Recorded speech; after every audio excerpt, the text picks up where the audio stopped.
පැතුම් නිශ්ශංකගේ bag එක dressing room එකෙන් එළියට විසි කරලා.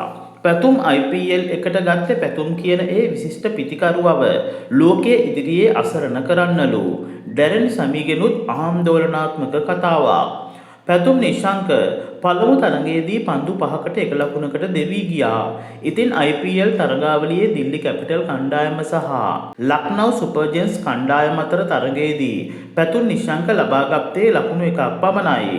ඇත්තටම IPL සඳහා පැතුම් නිශ්ශංකව තෝරාගෙන ඇත්තේ ශ්‍රී ලංකාවේ කොදුනාරටිය වන පැතුම් නිශ්ශංකව ලෝකයේ ඉදිරියේ අසරණ කිරීමට බවයි. ඇතමුන් පවසන්නේ මන්ද පළමු තරගයේදී පළමුවෙන් පන්දුවට පහර දීමට පිටියට පැමිණියේ KL රාහුල් සහ පැතුම් නිශ්ශංකයි.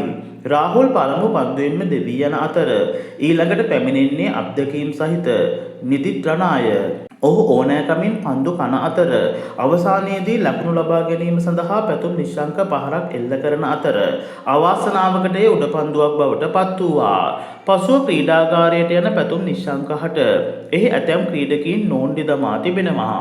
කෙසේ වෙතත් දිල්ලි කැපිටල් කණ්ඩායම තරගයේ ජයග්‍රහණය කෙරූ අතර පසුව ඔවුන්ගේ ඩ්‍රෙසින් රූම් එක තුළ ක්‍රීඩකීන් වර්ණනා කර තිබෙනවා.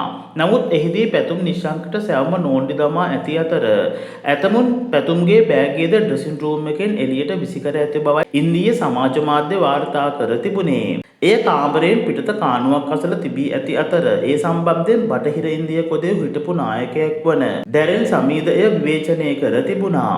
ඇත්තටම IPL සඳහා පැතුම් නිශ්ශංකව මිලදීගෙන ඇත්තේ ශ්‍රී ලංකාවේ කොඳුනාරටිය වන පැතුම් නිශ්ශංකව ලෝකයේ ඉදිරියේ චොර කිරීමටද පැතුම්ගේ බෑගේ විසිකිරීම ගැනත් ඔයාලට හිතන දේ කමෙන්ට් එකක් දාගෙන යන්න.